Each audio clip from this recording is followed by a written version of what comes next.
Jeg er i gang med Breeze Bag fra Petit Knit, og jeg er nu nået dertil, hvor at jeg skal have strikket nogle masker op her langs mine kanter, sådan så at jeg kan gå i gang med at strikke hanke på den her taske. Det vi skal, det er, at vi skal starte helt herop i hjørnet, samle masker op på den her side af det glatstrikket, samle masker op hele vejen her langs kanten på vores hulmønster, indtil vi ender herop i hjørnet igen. Så bryder jeg garnet, lader de her masker hvile, og så samler jeg op i den anden side, helt op i hjørnet, langs kanten, indtil at jeg ender op i det her hjørne. Her på kanten af det glatstrikket, der samler jeg op i hver anden maske, og her, hvor jeg har mit hulmønster, der samler jeg op i hver maske, og der orienterer mig altså efter min kantmaske her, og samler op maske for maske for maske for maske hernede af.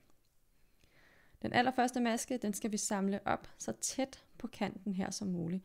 Så jeg folder lige ud her og holder op i det, presser sammen, sådan så at jeg har styr på, hvor min kant er. Og det man kan sige, det er jo, at det her, det ligger jo sådan set dobbelt. Og hvis du er rigtig skrap til at strikke masker op, så kan du gå igennem begge lag. Jeg kommer kun til at gå igennem det yderste lag her, fordi jeg synes, det er lidt bøvlet at sidde med begge lag samtidig. Og det jeg så vil gøre, det er bare, at jeg vil hæfte det inderste lag, når jeg er helt færdig med min taske. Men vi skal altså have den første maske så tæt på kanten her som muligt. Og for at gøre det lidt nemmere for mig selv, så har jeg lige fundet en hæklenål frem, som jeg stiller ind her, helt herop i spidsen af mit arbejde. Sådan der. Og trækker mit garn igennem med den. Og så har jeg altså min første maske her, som jeg kan sætte ind på min pind. Sådan der. Så samler jeg op i hver anden maske hernede af. Så når de er samlet op herop, så springer jeg den der over og samler op i denne her.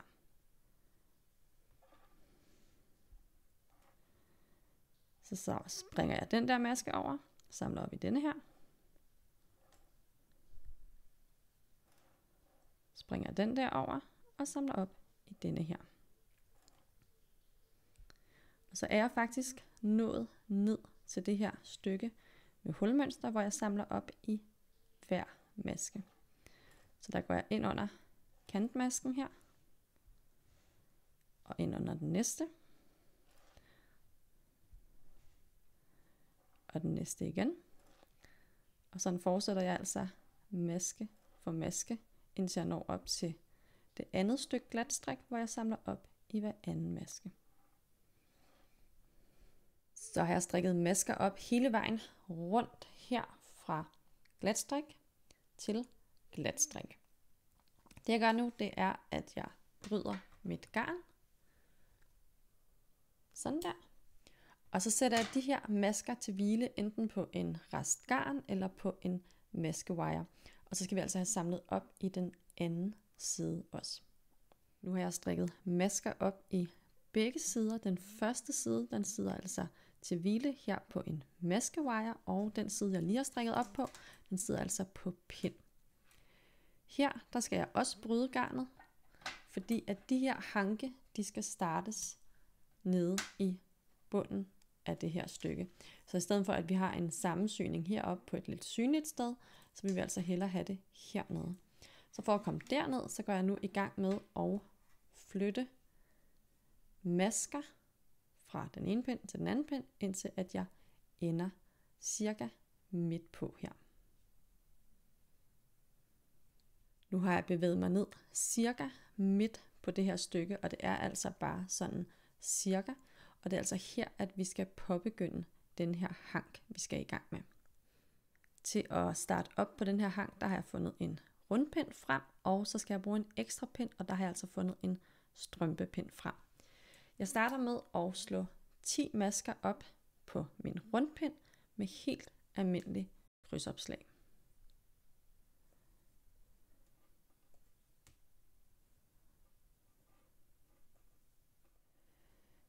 Når jeg har slået mine 10 masker op, så skal de fordeles, sådan så at der sidder 5 masker på hver pindspids. Så jeg kører dem lige ind på min wire her, og tæller op, fordeler 5 på hver side her, og trækker min wire ud, sådan så at jeg kan føre 5 masker ind på hver pinspids.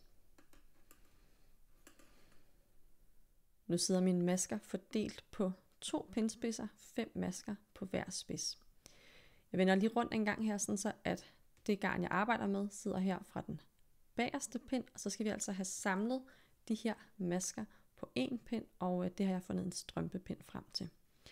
Og det gør jeg så ved at tage en maske fra den bagerste pind løst af med garnet foran arbejdet, så jeg smider lige min pind ind bag garnet her, og løfter den første maske løst af, sådan der, og fører garnet tilbage igen. Så strikker jeg en ret fra den forreste pind, sådan der, og tager en maske løst af fra den bagerste med garnet foran arbejdet. Sådan der. En ret fra den forreste pind, og sådan fortsætter jeg indtil at alle masker sidder på min strømpepind.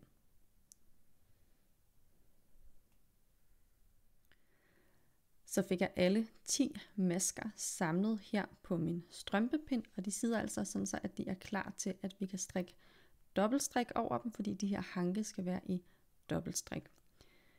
Nu skal de her masker sættes til her, hvor vi har de opsamlede masker, og det gør jeg ved at tage denne her pind og lige trække ud, så den ikke er så meget i vejen, og så sætter vi de her masker hen på denne her pind.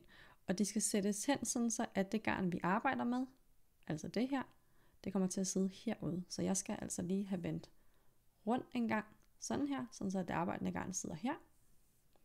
Og så skal de forsigtigt sættes hen på den pind, der sidder med mine opsamlede masker. Og jeg flytter dem bare en for en her, helt forsigtigt. Sådan der. Så har jeg altså det hele samlet på en pind her, og så skal vi til at strikke dobbeltstrik, hvor at vi hver gang vi strikker en pind her fra retsiden, får en maske med her af de her opsamlede masker. Så jeg tager fat i mit arbejdende garn her, og så tager jeg min strømpepind, og så skal jeg strikke en maske løst af med garnet foran arbejdet, og en ret. Så jeg starter altså med at smide min pind ind bag garnet her, løfte en maske løst af, før garnet tilbage, og strik en ret. Og det gentager jeg indtil at jeg har gjort det 4 gange. Og her sidste gang jeg har gentaget det, så har jeg altså 2 masker tilbage af dem her, vi lige har slået op. Der tager jeg en maske løst af med garnet foran arbejdet, og den sidste af de her masker skal strikkes drejet ret sammen med den første maske, jeg har siddende her, er de opsamlet, så jeg går ind i det bagerste maskeled på begge masker og strikker dem drejet ret sammen. Sådan der.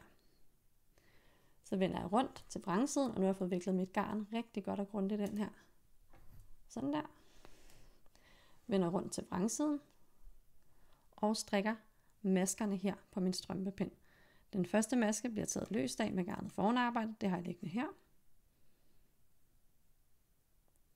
Tager fat i mit garn, fører det bag til her, og strikker en ret. Tager maske løst af med garnet foran arbejdet, strikker en ret, og sådan fortsætter jeg, indtil at jeg har strikket alle maskerne. Så fik jeg strikket alle maskerne her fra min strømpepind, altså fra vrangsiden af. Så vender jeg retur til retsiden og gentager det jeg gjorde før, altså tager første maske løst af med garnet foran arbejdet, strikker en ret, gentager de 2 trin indtil jeg har gjort det 4 gange. Og det var altså 4 gang her. Så tager jeg en maske løst af med garnet foran arbejdet og strikker 2 drejet ret sammen. Så går jeg så ind i det bagerste maskeled her på 2 masker og strikker dem drejet ret sammen. Og igen så er jeg altså klar til at vende til vrangsiden og strikke dobbeltstrik over maskerne her. Og det er altså de 2 pinde, vi gentager, indtil at vi har arbejdet os igennem alle maskerne, vi har siddende her. Så blev jeg færdig med det første stykke her, hvor jeg altså har arbejdet alle maskerne her, jeg havde samlet op ind i min dobbeltstrik, og mit arbejde ser nu sådan her ud.